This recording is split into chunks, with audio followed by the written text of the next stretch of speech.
మన తండ్రి అయిన దేవుని నుండి ప్రభు అయిన క్రీస్తు నుండి కృపయు సమాధానములు మీకు కలుగునుగాక. ఆమెన్. దయచేసి కూర్చోనండి.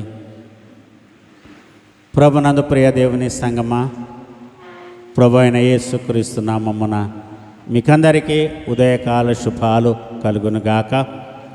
గడిచిన మాసం అంతా దేవుడు మనలను క్షేమముగా కాపాడి సంరక్షించాడు. ఇందును బట్టి దేవునికి కృతజ్ఞతాస్తుతులు చెల్లిద్దాం. 2వ నెలలోని మొదటి పునరుత్థానపు ఆరాధనలోనికి మనల్ని నడిపించాడు. దేవునికి ఇందును బట్టి కూడా విధేయులమై తల వంచి ఆయనను పూజించి ఆరాధిద్దాం. ఈనాటి దైవ ధ్యానము కొరకు చదువుకున్న దేవుని యొక్క వాక్యాలను మనం గమనిస్తే, పాత నిబంధన వాక్యంలో ప్రవక్త అయిన ఇర్మియా గ్రంథంలో మొదటి అధ్యాయము 4వ వచనము నుండి 10వ వచనములో మనము చూసేది ఏంటంటే, దేవుడు ఇర్మియాను తనకు ప్రవక్తగా ఉండడం కోసము పిలుస్తున్నటువంటి పిలుపుని మనం ఇక్కడ గమనిస్తున్నాం. యెహోవా దేవుడు ఏమంటున్నాడంటే ఇర్మియా ప్రవక్తను గురించి, గర్భములో నేను నిన్ను రూపింపక మునిపే నిన్ను ఎరిగితేనే, నీవు గర్భము నుండి బయలుపడక మునిపే నేను నిన్ను ప్రతిష్ఠించి తిని 3 జనములకు ప్రవక్తగా నిన్ను నియమించి తిని. సృష్టిలో దేవుడైన యెహోవా ప్రతి మనిషి పట్ల ఒక ప్రణాళిక కలిగి ఉండి, మనల్ని ఎందుకు తల్లి గర్భము ద్వారా ఈ లోకానికి పంపిస్తాడో దానిని ఇర్మియాకు తెలియచేస్తున్నాడు. కారణం ఏంటంటే, యెహోవా దేవుడు ఇర్మియాను పిలిచిన పిలుపును బట్టి ఎటువంటి వాడో ఇర్మియా దేవుని యొక్క దృష్టిలో, మనుషుల దృష్టిలో కాదు. కాకపోతే దేవుని దయలో, మనుషుల దయలలో మనమందరము కూడా వర్ధిల్లాలి. దేవుని కుమారుడైన యేసుక్రీస్తు వర్ధిల్లినట్లుగా వ్రాయబడిన లేఖములో లూకా సువార్త 2వ అధ్యాయము 40వ వచనములోనూ చివరి వచనములో మనము చూస్తాం. బాలుడు జ్ఞానముతో నిండుకొనొచ్చి ఎదిగి బలము పొందుచుండెను, దేవుని దయ ఆయన మీద ఉండెను అని ఉంటుంది. చివరి వచనములో యేసు జ్ఞానమందును తెలివి అందును దేవుని దయందును మనుషుల దయందును వర్ధిల్లుచుండెను అని వ్రాయబడి ఉంటుంది. మరి రాజైన దావీదు కీర్తనల గ్రంథములోని 139వ సంకీర్తనలో ఆయన తెలియజేస్తాడు, నేను పిండమునై ఉండగానే నీ కనులు నన్ను చూచెను అని సాక్ష్యం ఇస్తాడు. కారణం ఏంటంటే ఆయన తర్వాత పుట్టినటువంటి ఇర్మియా యూదా రాజుల కాలంలో పుట్టినటువంటి ఇర్మియా, యెషయా, ఇర్మియా ఇంకా కొంతమంది ప్రవక్తలు ఆహాజు, హిజ్కియా, యోతాము అనేటువంటి యూదా రాజుల కాలములలో పుట్టినటువంటి వారు. ఆ కాలంలో పుట్టినటువంటి ఈయనను తనకు ప్రవక్తగా ఉండడానికి కోసం ఎన్నుకున్నటువంటి యెహోవా దేవుడు ఇర్మియాతో అంటున్నాడు, గర్భములో నేను నిన్ను రూపింపక మునిపే నిన్ను ఎరిగితిని. సో దీనికి సమాధానం మీకు కీర్తనలో 139వ సంకీర్తనలో రాజైన దావీదు చెప్పిన మాటల్లో మనకు అక్కడ కనబడుతుంది. మనమందరము కూడా గర్భములో మనం రూపింపబడక మునిపే మనం ఆయనకు తెలుసు. నీవు గర్భములో నుండి బయట పడక మునిపే నిన్ను ప్రతిష్ఠించి తిని అని అన్నాడు. సో దేవుడు మనల్ని ఎప్పుడో ప్రతిష్ఠించాడు. ప్రతి ఒక్కరిని కూడా దేవుడు ప్రతిష్ఠించుకుంటాడు. మనల్ని మనము ప్రతిష్ఠించుకోవడం కంటే ముందు, మనలను మన తల్లిదండ్రులు ప్రతిష్ఠించడం కంటే ముందు, మనం తల్లి గర్భములో రూపింపబడక ముందే దేవుడు మనల్ని ప్రతిష్ఠించుకుంటాడు, తన కోసము ప్రతిష్ఠించుకుంటాడు. తల్లి గర్భములో నుంచి బయటికి వచ్చిన ప్రతి బిడ్డ కూడా దేవుని ద్వారా ప్రతిష్ఠింపబడినటువంటి వారే. మరి దేవుని ద్వారా ప్రతిష్ఠింపబడినటువంటి వారమైన మనము తల్లి గర్భములో రూపింపబడక మునిపే నేను పిండమునై ఉండగానే నీ కన్నులు నన్ను చూశాను అని అంటాడు అక్కడ దావీదు మహారాజు.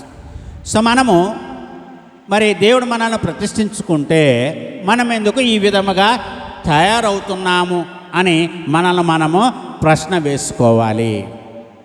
ప్రతిష్ఠించినటువంటి వాడు దేవుడు, మనలను పేరు పెట్టి పిలిచినటువంటి వాడు దేవుడు, మనల్ని ఏదో ఒక గొప్ప పనికి ఆయన నియమించబోతూ ఉండగా మనం ఎందుకు, మనలో కొంతమంది ఎందుకు, సృష్టిలో కొంత భాగం ఎందుకు ఈ విధంగా చెడిపోతూ ఉన్నారో, నాశనమైపోతూ ఉన్నారో మనము ఆలోచించాలి. సో ఆ సమయంలో దేవునికి అవసరమై ఉన్నాడు కాబట్టి చూడండి, ఆమోను కుమారుడైన యోషియా యూదాకు రాజయుండగా అతని ఏలుబడి 13వ సంవత్సరమున యెహోవా వాక్కు యిర్మీయాకు ప్రత్యక్షమాయెను అని అంటున్నాడు.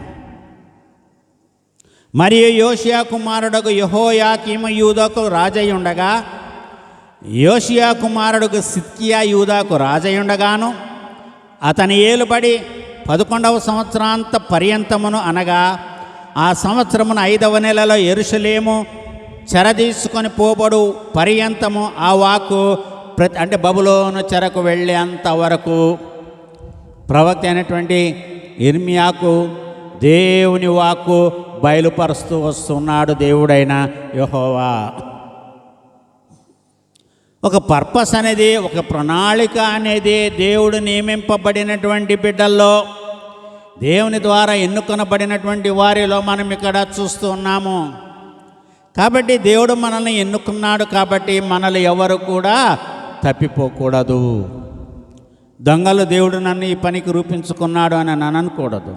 దుర్మార్గులు కానీ, నరహంతకులు కానీ, దోపిడీ దొంగలు కానీ, వీళ్ళెవ్వరు కూడా, వ్యసనపరులు కానీ, వీళ్ళెవ్వరు కూడా దేవుడు మమ్మల్ని అలాగ పుట్టించాడు అని దేవుని మీద అపవాదం అనేది వేయకూడదు. దేవుడు నన్ను మంచిగా పుట్టించేదండి, నన్నేం చేయమంటారు, నేను పుట్టినప్పుడే నాకు ఈ అలవాట్లు ఉన్నాయి అని మాట్లాడేటువంటి వాళ్ళు కొంతమంది ఉన్నారు ఈ లోకంలో.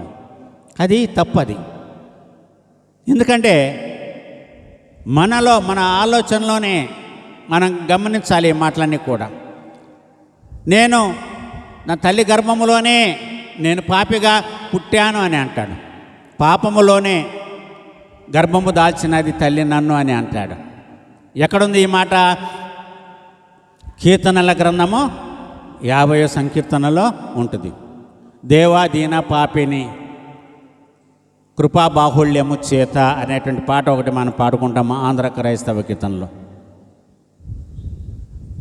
కనుక ప్రభునందు ప్రియులారా, స్త్రీ గర్భము ద్వారా జన్మించబడిన వారందరూ కూడా పాపములో పుట్టినటువంటి వారే అనడానికి కారణము, బలమైన ఆధారము ఏంటంటే, ఏదైనా తోటలో అవ్వ తినినటువంటి ఫలాన్ని బట్టి ఆమె ప్రసవించినటువంటి మొట్టమొదటి కుమారుడైనటువంటి కయ్యేను పాప లక్షణాలతో పుట్టాడు, చెడుతో ఆయన పుట్టాడు. ఒకే గర్భము నుంచి వచ్చిన ఇద్దరు కుమారులు విభిన్నమైనటువంటి మనస్తత్వాలు కలిగినటువంటి వారుగా మనము చూస్తాం ప్రభునందు ప్రియులారా. మరి కవల పిల్లల్ని కనుక మనం వారి గురించి ఆలోచిస్తే, వాళ్ళ మాట కానీ, వాళ్ళ నడక కానీ, వాళ్ళ యొక్క ఆలోచనలు కానీ అన్నీ కూడా 99% ఒకే విధంగా ఉంటుంది అని చెప్తారు. వాళ్ళ కవలలు అని అంటారు, కవల పిల్లలు అని అంటారు. మరి ఒకానొక దేశంలో ఒక స్త్రీ ఒకేసారి, అంటే ఒకరి తర్వాత ఒకరిగా 7 మందిని ప్రసవించిందంట. 7 మందిని ప్రసవించిందంట. ఆ తల్లి గర్భంలో నుంచి వచ్చిన ఆ యొక్క 7 బిడ్డలు ఒక్కొక్క నిమిషానికి పుట్టినా కూడా ఆ 7 బిడ్డల యొక్క మనస్తత్వాలు ఏ విధంగా ఉంటాయి, వాళ్ళకి ఎవరైనా కావచ్చు, మనం కావచ్చు, లేటుగా పుట్టినటువంటి వాళ్ళు కావచ్చు. కొంతమంది సౌమ్యంగా ఉంటారు, కొంతమంది కఠినంగా ఉంటారు, కొంతమంది అందంగా ఉంటారు, కొంతమంది లోపముతో పుట్టి ఉంటారు. ఇది మనలో ఉన్న లోపాలే కానీ ఇది మనము దేవుడు మనలను ఈ విధముగా పుట్టించాడు అనేటువంటి ఒక అపనింద దేవుని మీద వేయకూడదు. సో ఇర్మియా భయపడ్డాడు. దేవుడు ఎందుకు నన్ను పిలుస్తున్నాడు, ఎందుకు ప్రవక్తగా ఉండడానికి? ఎంతోమంది ప్రవక్తలు చనిపోతూ ఉన్నారు కదా, ప్రవక్తగా ఉండి నేను కూడా చనిపోవలసి వస్తుందేమో, నన్ను ప్రజలు రాళ్లతో కొట్టి చంపుతారేమో, లేకపోతే ఇంకొక రీతిగా చంపుతారేమో, భయపడి ఉండవచ్చు. నేను బాలుడని అని నువ్వు అనుకోవద్దు. ఎందుకంటే అక్కడ అంటున్నాడు ఇర్మియా, అందుకు అయ్యో ప్రభువు యెహోవా చిత్తగించుము, నేను బాలుడనే, మాటలాడుటకు నాకు శక్తి చాలదే అని నేను అనగా యెహోవా నాకు ఇలాగూ సెలవిచ్చెను, నేను బాలుడననవద్దు, నేను నిన్ను పంపు వారందరి యొద్దకు నీవు పోవలెను, నీకు ఆజ్ఞాపించిన సంగతులన్నీ చెప్పవలెను, వారికి నీవు భయపడవద్దు. ఇదే మాటలు కొంచెం ఇంచుమించు అటు ఇటు యెహోవా దేవుడు మండుచున్న పొదలో నుంచి మోషేతో మాట్లాడినప్పుడు అర్థం ఇదే ఇస్తుంది. నేను నోటి మాంద్యం కలవాడను, నాలిక మాంద్యం కలవాడిని, నత్తివాడిని, నన్నెందుకు పంపుతావు? నువ్వు పంపాలనుకున్నవాడిని నువ్వు పంపమన్నాడు. ఒక పక్కన దేవుడైన యెహోవా మోషేని పిలుస్తుంటే ఆయనే పంపడానికి, పిలవడానికి ఆయన మండుచున్న పొదలోనికి దిగితే నువ్వు పంపాలనుకున్నవాడిని నువ్వు పంపు అని దేవుడికి సలహా ఇచ్చాడు. మరి మోషే నిర్గమకాండము 3వ అధ్యాయములో ప్రభునందు ప్రియులారా. కనుక ఇక్కడ ఎందుకు నువ్వు బాలుడని అంటావు? దేవుడు పిలిచినప్పుడు సమూయేలుతో దేవుడు మాట్లాడలేదా? సమూయేలు అప్పుడు బాలుడే కదా, బాలుడుగా ఉన్నప్పుడు దేవుడు మోషేతో మాట్లాడలేదు. 40 ఏళ్ల తర్వాత ఆయన అక్కడ ఉన్నప్పుడు మా మండుచున్న పొదల్లో నుంచి దేవుడు మోషేతో మాట్లాడాడు. సో దేవునికి తెలుసు మన సామర్థ్యం, శక్తి సామర్థ్యాలు మనకు తెలుసు. దానినే పరలోక రాజ్యాన్ని గురించి మాట్లాడుతూ యేసయ్య మత్తయి సువార్త 25వ అధ్యాయంలో ఈనాటి ధ్యానం కొరకు చదువుకున్న యొక్క 14వ వచనము నుండి 30వ వచనములో ఆయన చెప్పాడు, వారి వారి సామర్థ్యము చొప్పుననే తలాంతులను ఇచ్చి వెళ్ళాడు. కాబట్టి ఇక్కడ దేవుని యొక్క పిలుపులో, ద కాల్ ఆఫ్ గాడ్, దేవుని యొక్క పిలుపు, బలహీనులైన వారిని ఎన్నుకుంటాడా దేవుడు? బలవంతులను ఎన్నుకుంటాడా? యోనా గురించి మాట్లాడితే యోనా చేయమని చెప్పినటువంటి పని చేయకుండా దేవునికి విరోధమైనటువంటి తన సొంత దారిని వెన్నుకున్నాడు. కానీ దేవుడు విడిచిపెట్టాడు, యోనాని విడిచిపెట్టలేదు. ఒకసారి దేవుడు ఒకరిని ఎన్నుకుంటే ఆ పని వాళ్ళ ద్వారానే జరిగించుకుంటాడు. మనం ఎక్కడికి వెళ్ళినా అక్కడి నుంచి దేవుడు మనల్ని తీసుకొని వస్తాడు. నేను నీకు అప్పచెప్పినటువంటి పని ఏంటి, నువ్వు చేస్తున్నటువంటి పని ఏంటి, నేను నిన్ను దీని కొరకు పిలువలేదు అని అంటాడు. కాబట్టి ప్రభునందు ప్రియులారా, ఆమోసు ఎవరు? పశువుల కాపరి, వేసవి కాలపు పళ్ళని ఏరుకున్నటువంటి పశువుల కాపరి. అటువంటి ఆయన్ని దేవుడు పిలుచుకున్నాడు. నేను వేసవి కాలపు పళ్ళు ఏరుకునేవాడిని, నాతో నీకేంటి ప్రభువా, నన్నెందుకు పిలుచుకున్నావు? అంతమందిలో దేవుడికి అక్కడ ఆయనే కనపడ్డాడు, పశువుల కాపరే కనపడ్డాడు, గొల్లవాళ్లే కనపడ్డారు. గొల్లవాడికే దేవుడు మొట్టమొదటిసారి తన ప్రత్యక్షతను, గబ్రియేలు దూత ఈ లోకానికి రక్షకుడు పుట్టాడన్నటువంటి సందేశాన్ని అందించడం మనం గమనిస్తున్నాం ప్రభునందు ప్రియులారా. కాబట్టి దేవుడు మనల్ని ఎప్పుడు ఏ విధంగా ఏర్పాటు చేసుకుంటాడో, గర్భములోనే నేను రూపింపబడక మునిపే నిన్ను ఎరిగి తిని, నతానియేలుతో అన్నట్లుగా యోహాను సువార్త 1వ అధ్యాయంలో లాగా, ఇదిగో నువ్వు అక్కడ ఉన్నప్పుడే నేను నిన్ను ఎన్నుకున్నాను, అంజూరు చెట్టు కింద ఉన్నప్పుడే నువ్వు నాకు తెలుసు అని అన్నాడు. ప్రభునందు ప్రియులారా, హృదయ రహస్యములు ఎరిగిన దేవుడు, ఆంతర్యములను ఎరిగిన దేవుడు ప్రభునందు ప్రియులారా. కాబట్టి ఈ రోజున మనం గమనించేది ఇక్కడ, దేవుడు ఎవరి నోటన ఏ మాటలను ఉంచుతాడో. మీరు ఆశీర్వాదానికి కర్తలై ఉన్నారు కాబట్టి కీడుకు ప్రతి కీడైనను చేయక, దూషణకు ప్రతి దూషణ చేయక అందరినీ కూడా మీరు దీవించండి. మీ నోట్ల నుంచి ఆశీర్వచనమే రావాలి. మన నోటి నుంచి ప్రతి ఒక్కరికి ఆశీర్వాద వచనమే రావాలి. హృదయపూర్వకంగా మనము దీవించాలి. సో ఇది దేవుని బిడ్డలుగా మనం అలవర్చుకోవాలండి. ఆ వ్యక్తితో మాట్లాడితే ఎప్పుడు అదేనండి, ఒక్కరోజు కూడా మంచి మాట రాదు, ఆయన నోటి నుంచి పాజిటివ్ మాటే రాదు అని అంటుంటారు. కాబట్టి ప్రభునందు ప్రియులారా, ఒక మంచి మాట చాలండి 10 మందిని సంపాదించుకోవడానికి. ఒక వ్యతిరేకమైన మాట చాలు 10 మందిని పోగొట్టుకోవడానికి. Very simple. ఒక మంచి మాట, ఒక చెడ్డ మాట. కాబట్టి మనిషి యొక్క మాటల్లో ఉండేటువంటి శక్తి, ప్రేమ మనము గమనించాలి ఇక్కడ. ఎందుకంటే మనమందరము కూడా దేవుని యొక్క స్వరూపమును కలిగినటువంటి వారమే. దేవుని యొక్క స్వరూపము మన స్వరూపము. ఆయన పోలిక మన పోలిక, మన పోలిక దేవుని పోలిక. మన స్వరూపము దేవుని స్వరూపము, దేవుని స్వరూపము నరుని స్వరూపము. ఈ నరుని స్వరూపము పోలిక దేవుడిది మనిషిది అని ఎందుకన్నానంటే పౌలు రోమీయులకు రాసిన పత్రికలో చెప్పాడు. కాబట్టి ఆయనను పాప శరీరాకారముతో ఈ లోకానికి పంపించాడు. కాబట్టి ఇక్కడ దేవుని యొక్క ప్రత్యక్షత, దేవుని యొక్క పిలుపు, దేవుణ్ణి పిలిచి ఆయనతో మాట్లాడుతుండదు. కాబట్టి never refuse to the call of God.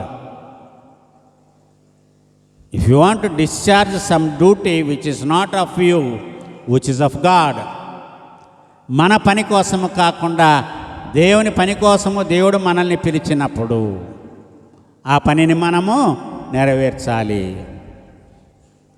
పోట్లాట్లు తీర్చడానికి దేవుడు మనల్ని పిలవలేదు. ఇతర పోట్లాట్లలో ఇతరుల పక్షాన వ్యాజ్యం ఆడడానికి దేవుడు మనల్ని పిలవలేదు.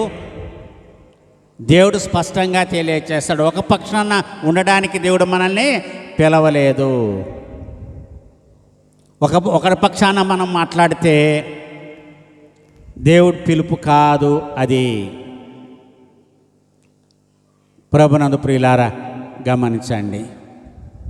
కనుక ఈ యొక్క వాక్యాన్ని బట్టి ఈ రోజున దేవుని యొక్క పిలుపు ఎంత బలమైనదో, దేవుడు తాను పిలిచినటువంటి వారిని ఎంత గొప్ప ఆయుధంగా చేస్తాడో మనం ఇక్కడ చూడాలి. వాడుకుంటాడో తన కార్యముల కొరకు తగిన పాత్రగా దేవుడు మనల్ని వాడుకుంటాడో అది మనం గమనించాలి.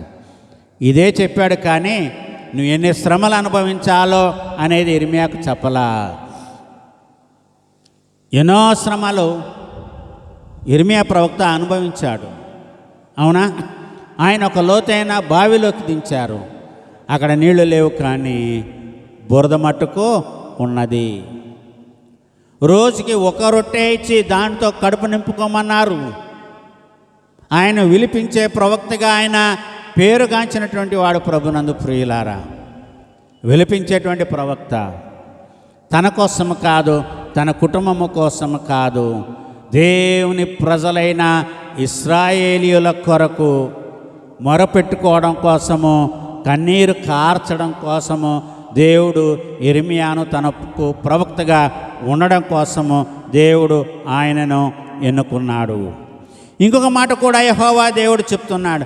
ఏమనంటే, పెళ్ళగించుటకును, విరుగొట్టుటకును, నశింపచేయుటకును, పడద్రోయుటకును, కట్టుటకును, నాటుటకును నేను ఈ దినమున జనముల మీదను రాజ్యముల మీదను నిన్ను నియమించి ఉన్నాను. I have appointed you. నియమిస్తున్నాను. దేనికోసం?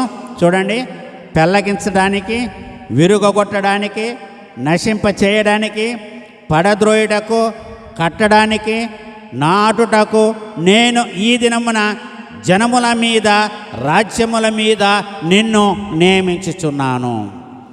సో 52 అధ్యాయాలు ఉన్నటువంటి యొక్క గ్రంథానంతా కూడా చదివితే ఏ విధంగా దేవుడు కట్టించాడో, ఏ విధంగా దేవుడు నాటిచ్చాడో చూడాలి. ఇర్మియా మాటను చాలామంది వినలేదు, ఆయన తిరస్కరించినటువంటి వారే. అయినప్పటికీ కూడా దేవుడు ఏమంటున్నాడు చూడండి, శ్రమలో విశాలత. అపోస్తలుడైన పౌలు కొరింథీయులకు రాసిన 2వ పత్రిక ఆ యొక్క 11 చివరి వచనాలు 12వ అధ్యాయంలో పౌలు చెప్పినట్లుగా, నేను ఎప్పుడు బలహీనుడనో అప్పుడే బలవంతుణ్ణి అని అన్నాడు. When I am weak, then I am strong. When I am weak, then I am strong. ప్రభునందు ప్రియులారా, సో అంత బలహీనతలకు కూడా దేవుడు ప్రవక్త అయినటువంటి ఇర్మియాకు చేసినటువంటి వాగ్దానాన్ని బలపరుస్తున్నాడు ఇక్కడ. కాబట్టి ఇర్మియా అన్నీ సహించాడు. తన జీవిత కాలంలో ఆయన చూసి ఉండకపోవచ్చు, ఆయన హతసాక్షిగా చనిపోయి ఉండవచ్చు, ముసలితనం వరకు పోరాడి మరి ఆయన శ్రమలే. దాని తరువాత ఈ రాసుల కాలంలో మనం గమనించి చూస్తే ప్రభునందు ప్రియులారా, మరి ఆ రాజ్యాలు ఏ విధంగా ఉన్నాయో, ఎటువంటి పరిపాలనలో ఉన్నాయో మనకు అర్థమవుతుంది. దేవుని యొక్క అవసరత ప్రజలకు ఎంతగానో ఉన్నది కాబట్టి దేవుడు మరి ఒక ప్రవక్తను పిలుచుకున్నాడు. అందుకని అంటాడు హెబ్రీయులకు రాసిన పత్రిక 1వ అధ్యాయము 1వ వచనములో, నానా సమయములలోనూ నానా విధములుగాను ప్రవక్తల ద్వారా మాట్లాడిన దేవుడు మన పితరుల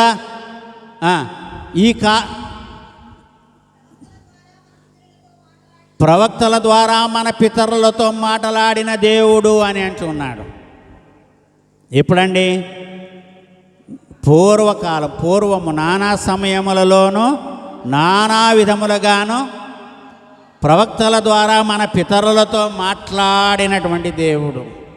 దాని తర్వాత ఈ దినముల అంతములో తన కుమారుని ద్వారా మనతో మాట్లాడుతూ ఉన్నాడు. ఈ దినములో అంతము, దినాలు గడిచిపోతూ ఉన్నాయి, సంవత్సరాలు గడిచిపోతున్నాయి, యుగాలు గడిచిపోతున్నాయి. తన కుమారుని ద్వారా మాట్లాడాడు. కుమారుడు కూడా లేడు. ఆయన తర్వాత వచ్చారు అపోస్తలులు. వారి కాలం కూడా గతించింది. ఇప్పుడు ఎవరున్నారు? బోధకులు ఉన్నారు, సేవకులు ఉన్నారు. కాబట్టి ఆ చదువబడిన పత్రిక వాక్యమైన అపోస్తుల కార్యములు 17వ అధ్యాయములో మరి మనం గమనించి చూస్తే ఇక్కడ 22వ వచనము నుండి 34వ వచనం వరకు ఈ ఏథెన్స్ పట్టణములో అపోస్తుడైన పౌలు సంచరిస్తూ ఉంటే ఒక వింత చూశాడు ఆయన. ఎక్కడ చూసినా బలిపీఠాలే ఉన్నాయి. ప్రతి బలిపీఠము మీద ఒక ప్రతిమ ఉంది, ఒక దేవత పేరుంది. వాటి మీద వారు బలులు అర్పిస్తూనే ఉన్నారు ప్రతిరోజు. యోబు ఏ విధంగా ఉదయం అవ్వగానే తన పిల్లలందరినీ పిలిచి ఒక్కొక్కరి పేరు మీద బలులు అర్పిస్తూ వచ్చాడు. ఈ ఏథెన్స్ ప్రజలు కూడా లోకములో ఉన్న దేవుళ్ళు, దేవతలను బడిన వారి పేర్ల మీద బలిపీఠాలు కట్టి వాళ్ళని వశం చేసుకోవడం కోసం, దేవుని యొక్క ఉగ్రత తమ మీద రాకుండా ఉండడం కోసము వాళ్ళు బలులు అర్పిస్తూ పూజిస్తూ ఉన్నారు.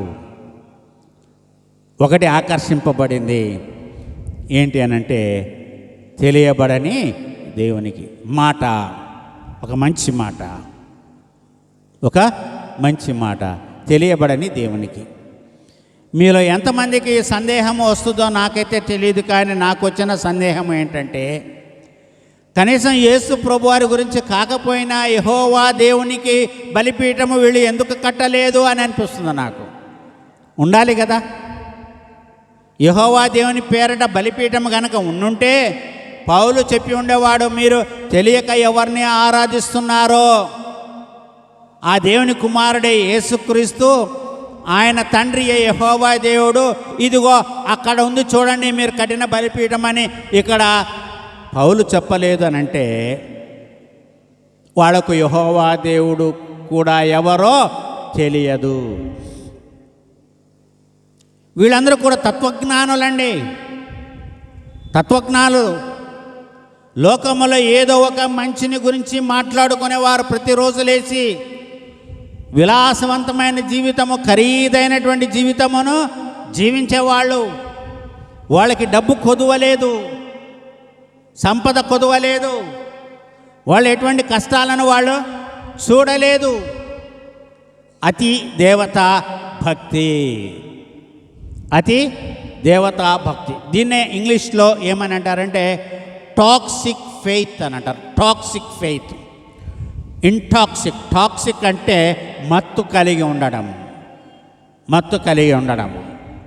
సో మత్తు ఏమవుతుంది, కొంత సమయమే ఉంటుంది, కొంత సమయం తర్వాత ఆ మత్తు అనేది పోతుంది. మత్తుగా ఉండాలి అని మానవుడు అనుకున్నప్పుడు ఆ మత్తుని స్వీకరిస్తాడు. ఆ శరీరము బాధ నొప్పి వాళ్ళకు తెలియనప్పుడు వాళ్ళు చేయాలనుకున్నవన్నీ కూడా చేస్తారు.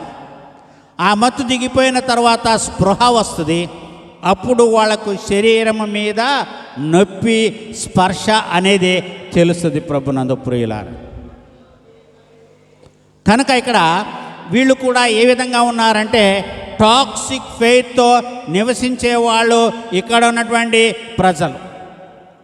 అతనయలో వారి కొరకు కనిపెట్టుకొని ఉండగా పట్టణము విగ్రహములతో నిండి చూచినందున అతని ఆత్మ పరితాపము పట్టలేకపోయేనని ఉంటుంది 16-17 వచనముల యొక్క అధ్యాయములో. అయితే మనకు ఇవ్వబడినటువంటి వాక్యము ఎక్కడి నుంచి అని మనము చూస్తే ప్రభునందు ప్రియులారా 22వ వచనము నుండి 34వ వచనం వరకు ధ్యానము కొరకు మనకు ఇవ్వబడినది. ఈ 22 నుంచి యొక్క 34 మధ్య భాగాన్ని మనం ఇక్కడ గమనిస్తే పౌలు వారి మధ్యన నిలవబడి వారికి తెలియజేసినటువంటి సంగతులు ఏమి అని మనము చూస్తే ఆయన ఏమన్నాడు, దేవుని గురించి ఇచ్చిన సాక్ష్యం ఏంటంటే ఆయన అందరికీ జీవమును ఊపిరిని సమస్తమును దయచేయువాడు గనక తనకు ఏదైనాను కొదువయున్నట్టు మనుషుల చేతులలో సేవింపబడువాడు కాడు అని అంటున్నాడు. సో దేవుని చేతుల్లో ఏమున్నదంట, జీవము ఊపిరి సమస్తమును దయచేసేవాడు దేవుడు. జీవాన్ని ఇచ్చేవాడు దేవుడు, ఊపిరిని ఉంచేవాడు దేవుడు. ఏదైనా తోటలో దేవుడు మట్టితో నరుని చేసి ఆయన నాసిక రంధ్రములలో జీవవాయువును ఊదగా నరుడు జీవించే ప్రాణి అయ్యాడు. Man is a social animal అంటది ఎకనామిక్స్, ఆర్థిక శాస్త్రం. కాబట్టి దేవుడు ఏంటి, దేవుని యొక్క గుణలక్షణాల్లో మనిషి ద్వారా ఆరాధింపబడేవాడు కాడు అని అంటున్నాడు. ఎందుకు అన్నాడంటే ఇది కూడా చాలా డౌట్ వస్తుంది. అంటే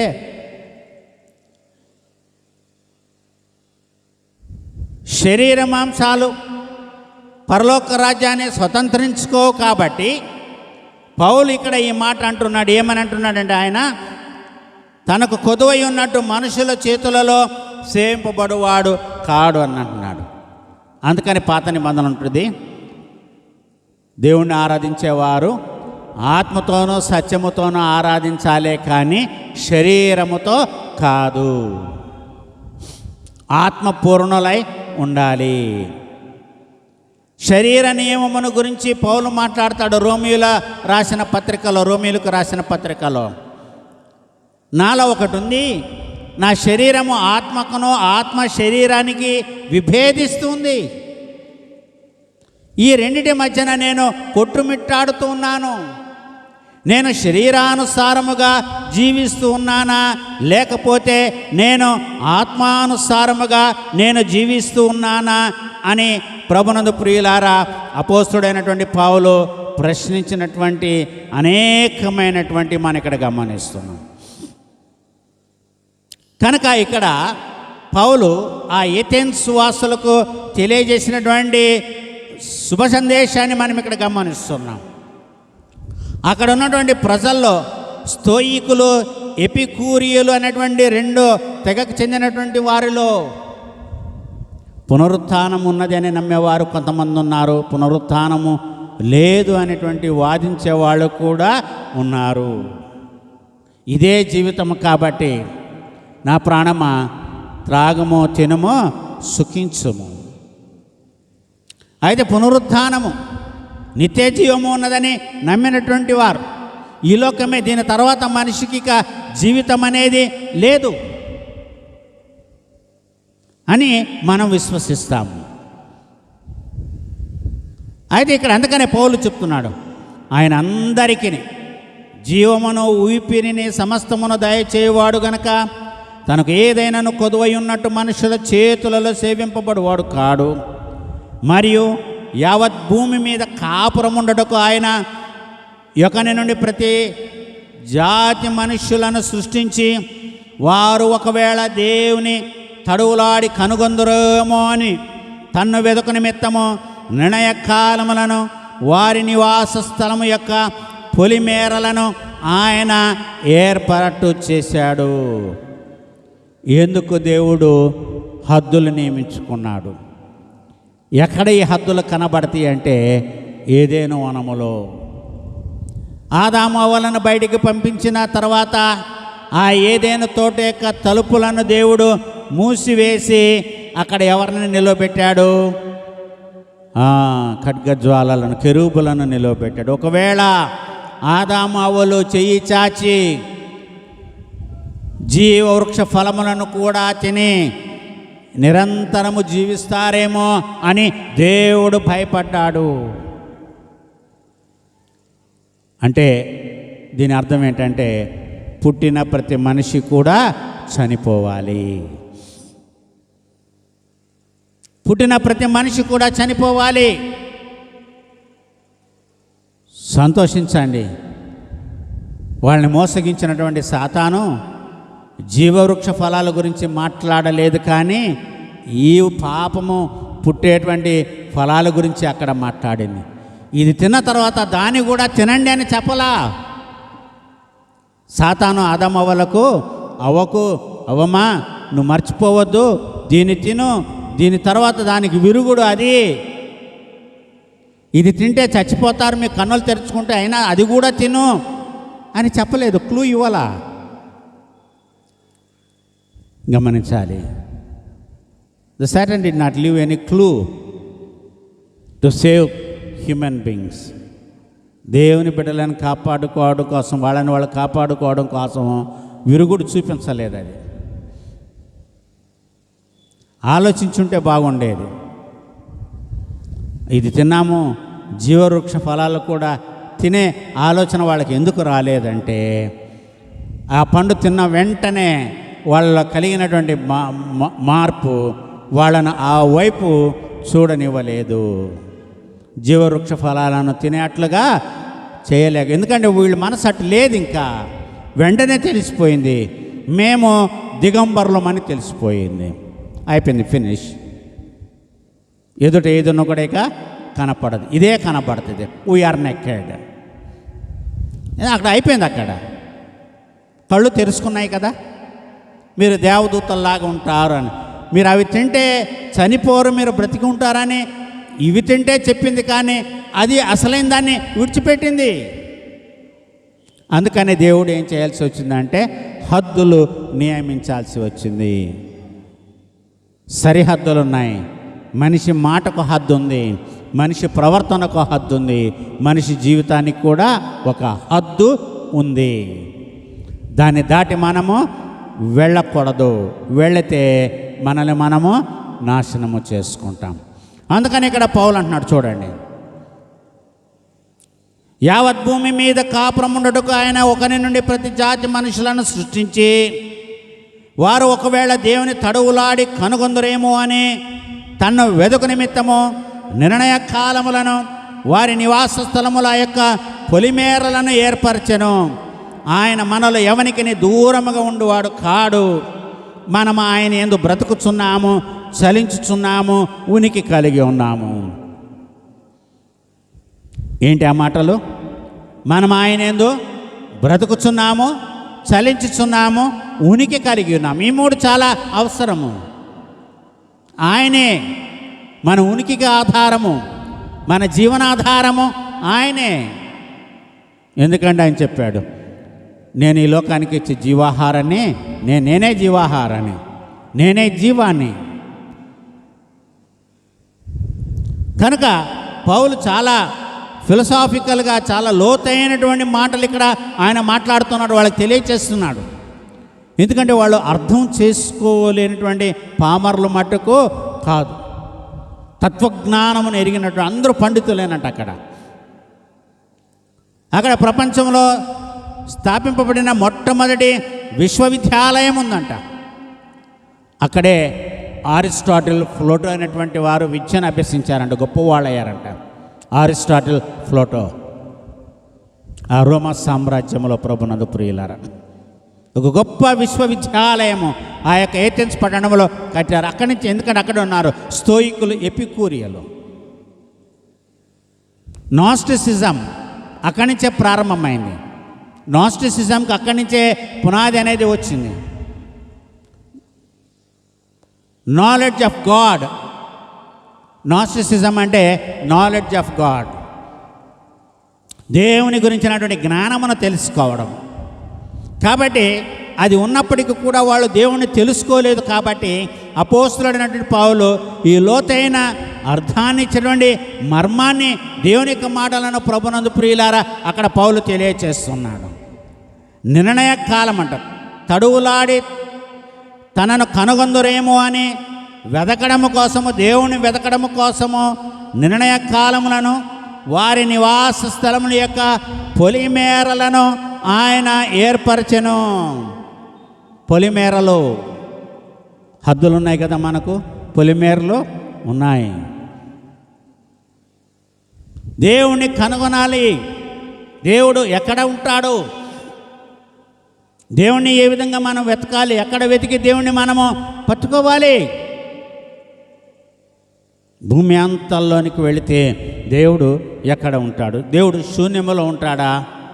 దేవుడు ఎక్కడ ఉంటాడు? దేవుడు గాల్లో ఉంటాడా? దేవుడు అగ్నిలలో ఉంటాడా? దేవుడు నీళ్ళలో ఉంటాడా? దేవుడు చెట్ల చేమల్లో ఉంటాడా? ఇటువైపే ఆలోచిస్తాము, కానీ దేవుడు నాలో ఉన్నాడు, దేవుడు నాలో ఉన్నాడు అని మనం చెప్పలేము. ఎందుకంటే మన మీద మనకి నమ్మకం లేదు, మన మీద మనకి కాన్ఫిడెన్స్ లేదు.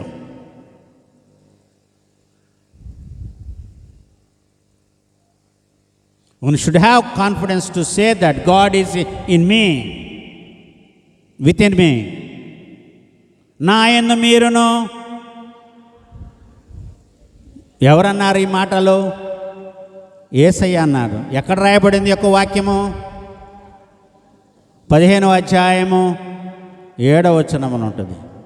నా యందు మీరు, మీ యందు నా మాటలు నిలిచి ఉండిన ఎడల మీకు ఏది ఇష్టమో అడుగుడి, అది మీకు అనుగ్రహింపబడును. మీరు బహుగా ఫలించుట వలన నా తండ్రి మహిమపరచబడును. సో నా యందు మీరు ఉండండి, నాలో మీరు ఉండండి అంటున్నాడు. మనము దేవునిలో ఉండాలి, దేవుడు మనందరిలో కూడా ఉండాలి.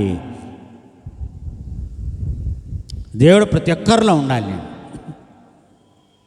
దైవత్వ లక్షణాలు హెజ్కేలు గ్రంథంలోనూ ఎక్కడో ఉంటుంది. ఏంటి అని అంటే, చిరుతపులి తన మచ్చలను మార్చుకోగలదా? ఒకవేళ చిరుతపులి కనుక తన మచ్చలను మార్చుకోగలిగితే మీరు కూడా మీ చెడు నుండి మంచిగా బ్రతకగలరు.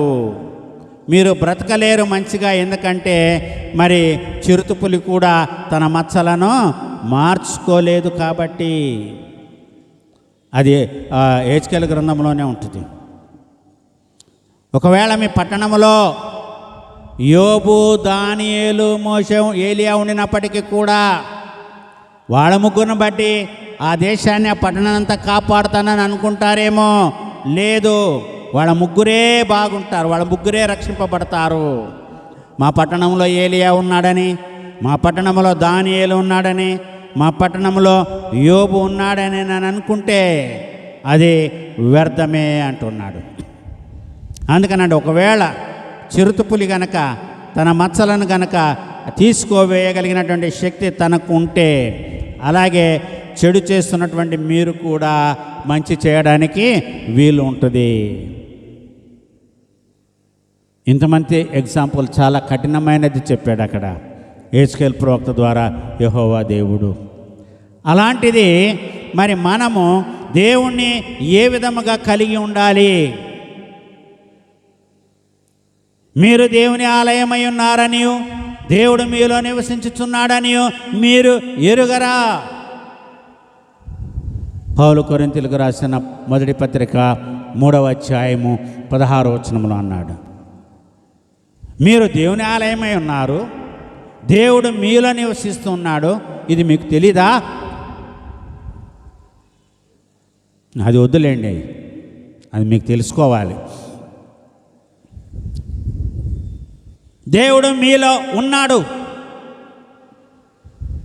కాబట్టి దైవ స్వభావం కలిగి ఉండాలి. ఆకారం కాదు, స్వభావం కలిగి ఉండాలి. రండి, మన పోలిక చొప్పున మన స్వరూపమున నరులను చేద్దాం.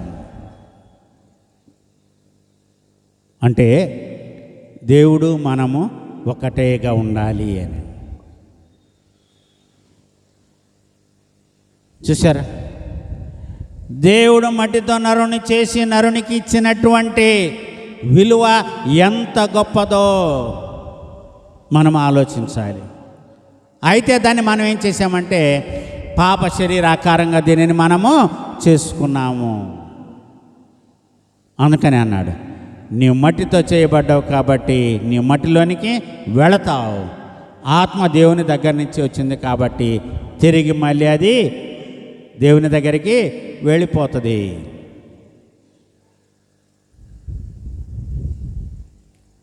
కొంత సమయం దేవుడు మనల్ని వాడుకుంటాడు, పంపిస్తాడు ఈ లోకంలోనికి. అయ్యో నేను బాలుడనే, అయ్యో నేను నత్తివాడినే, అయ్యో నేను మూగవాడినే. శరీరం కాదు ఇక్కడ ఇంపార్టెంట్. శరీర సౌందర్యానికి దేవుడు ప్రాధాన్యత ఇవ్వడు. మనిషి యొక్క హృదయాన్ని దేవుడు చూస్తాడు, మనిషి యొక్క హృదయాన్ని దేవుడు చూస్తాడు. కాబట్టి ఈ యొక్క తత్వజ్ఞానములో ఆ స్తోయికులు, ఎపిక్యూరియలు నివసించేటువంటి యొక్క కాలంలో ఈ అతనయ పట్టణములో పౌలు సంచరిస్తూ చూసినటువంటి దాన్ని బట్టి ఈయన యెహోవా దేవుని యొక్క కుమారుడు, ఈ క్రీస్తు అని వాళ్ళు తెలుసుకోలేకపోయారు. యెహోవా దేవుడు తప్ప మిగతా దేవుళ్ళకి అందరికీ కూడా బలిపీఠాలు ఉన్నాయి. అంటే మీరు యెహోవా దేవుణ్ణి ఆరాధిస్తున్నారు మీకు తెలియకుండా అన్నాడు. ఆయనే తన కుమారుని ఈ లోకానికి పంపించాడు అనే ప్రభునందు ప్రియులారా పౌలు చెప్తున్నాడు.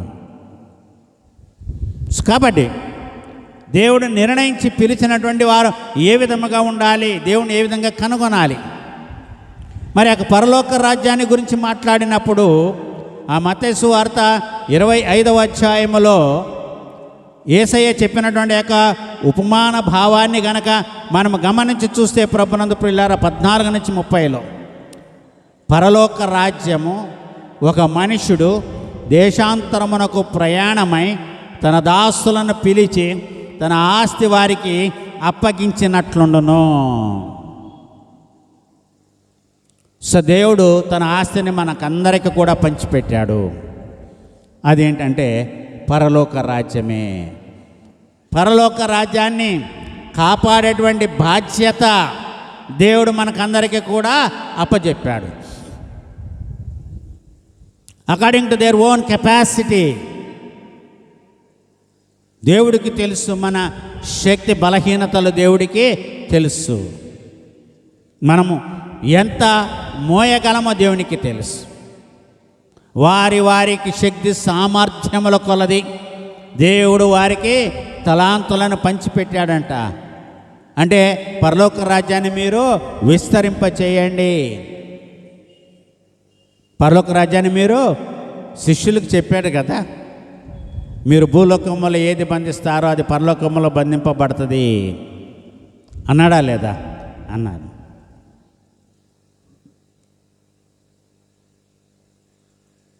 కాబట్టి దేవుడు తన స్వరూపమున తన పోలిక చొప్పున సృజించినటువంటి మనుషులకు ఇచ్చినటువంటి శక్తి సామర్థ్యాలు, తలాంతులు మనం గమనించి చూస్తే, సో 5 తీసుకున్నవాడు 5 సంపాదించాడంటే 100% చేసినట్టే. 2 తీసుకున్నవాడు 2 సంపాదించాడంటే 100% పని చేసినట్టే. 1 తీసుకున్నవాడు 1 సంపాదిస్తే 100% పని చేసినట్టే. ఆ 1 తీసుకున్నవాడు దాన్ని తీసుకువెళ్ళి నిరుపయోగంగా పాతిపెట్టాడు. నేను కఠినుడని నువ్వు తెలుసుకున్నప్పుడు అది నువ్వు వేరే వాళ్ళకి ఇచ్చుంటే, సావుకారుల దగ్గర ఇచ్చుంటే, వాళ్ళు నాకు వడ్డీతో సహా ఇచ్చుండేవాళ్ళు కదా. అందుకనే సేవకులు చేయాల్సిన పని సేవకులు చేయనప్పుడు ఇతరుల పనిని చేస్తారు, వాళ్ళు సంపాదించుకుంటారు. గుడారంలోండి ప్రవచించినటువంటి వారెవరు? మోషే కాలంలో ఎల్దాదు, మేదాదు అనేటువంటి వాళ్ళు. దేవుడు తన పరిశుద్ధాత్మను అందరి మీదకి కుమ్మరించాలి అనుకుంటాడు. ప్రవక్త అయినటువంటి యోవేలు ప్రవక్త ద్వారా పలికించినటువంటి మాటలను బట్టి దేవుని బిడ్డలందరూ కూడా ప్రవక్తలై ఉండాలని, అందరూ ప్రవచించాలనే దేవుడు కోరుకుంటూ ఉన్నాడు. తలాంతులు వీటన్నిటినీ కూడా మనం ప్రభునందు ప్రియులారా సద్వినియోగపరచుకొని ఉండాలి. అంతేకాని సోమరిపోతులాగా ఉండకూడదు. ప్రూవ్ యువర్ టాలెంట్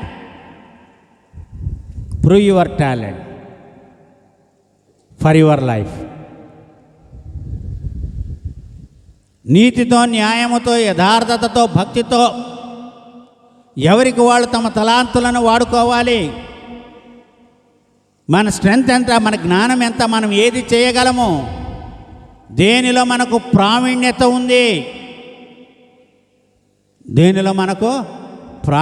ఉంది, అనేది మనం గమనించాలి. ఆ ప్రావీణ్యతను బట్టి మనము మన పనులను చేసుకొని మనము జీవించాలి, ఇతరుల మీద ఆధారపడక. శక్తినిచ్చాడు దేవుడు సోమరులుగా ఉండడానికి కాదు, బలవంతులుగా ఉండడానికి. మన కాళ్ళ మీద మనం నిలబడి మన కష్టాన్ని మనం సంపాదించుకొని భుజించడానికి, జీవించడానికి.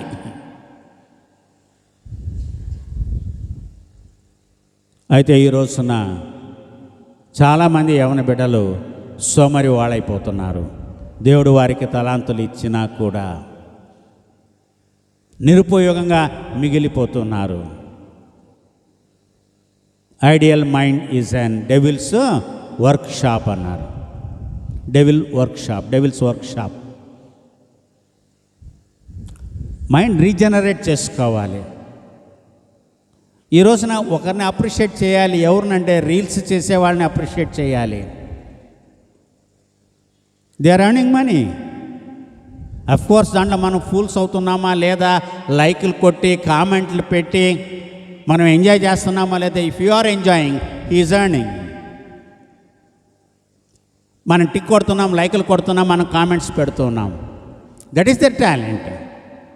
They are sending some message and they are saying that this is our talent. What is your talent? Reels చేయండి, యవనస్తులు మంచి రీల్స్ చేయండి. మీరు ఎందుకు షైన్ కారో చూడండి. ఎందుకు మీ టాలెంట్ని మీరు మూటలు కట్టి గుంట తవ్వి పాతి పెడతారు? ఎందుకు? ఎంత టైం ఉంది మీ దగ్గర? You have much time. పొద్దున్న ఎన్ని గంటలకు లెగుస్తారు మీరు? At what time you wake up? ఎంత పని చేస్తారు మీరు? ఎంత సమయం మీరు మౌనంగా ఉంటారు? ఇతరుల షోలు మనం చూస్తున్నామంటే we are making money for them, we are losing money for our self. అంతే. మనం ఒకళ్ళకి వేస్ట్ దానికి లైక్ కొట్టి కామెంట్స్ పెడుతున్నామంటే we are earning money for somebody. We are losing our time and talent, our money, our energy and our life. Don't be like that. అలాగుండొద్దండి. ఈ సమయం పోతే మళ్ళీ రాదు, వయసు పెరిగితే మళ్ళీ రాదు. We cannot go back. కనుక ప్రభునందు ప్రియులారా, దేవుడు ఎవరిని ఎందుకు ఎట్లాగా పిలుస్తాడో ఇర్మియాని పిలుస్తున్నట్లుగా, don't refuse the call of God and don't misuse the talents which are in you. మీలో ఉన్నటువంటి ఏ తలాంతును కూడా వ్యర్థం చేసుకోకుండా మిమ్మల్ని మీరు రుజువు చేసుకొని వర్ధిల్లండి, అభివృద్ధి చెందండి, దేవునికి ఇష్టలుగా ఉండండి, ప్రియులుగా ఉండండి. దైవకృప మీకు అందరికీ తోడుగా ఉండునుగాక. ఆమెన్. సమస్త జ్ఞానమును మించిన దేవునికి సమాధానము యేసుక్రీస్తువలన మీ హృదయములకు మీ తలంపులకు కావలి ఉండునుగాక. ఆమెన్.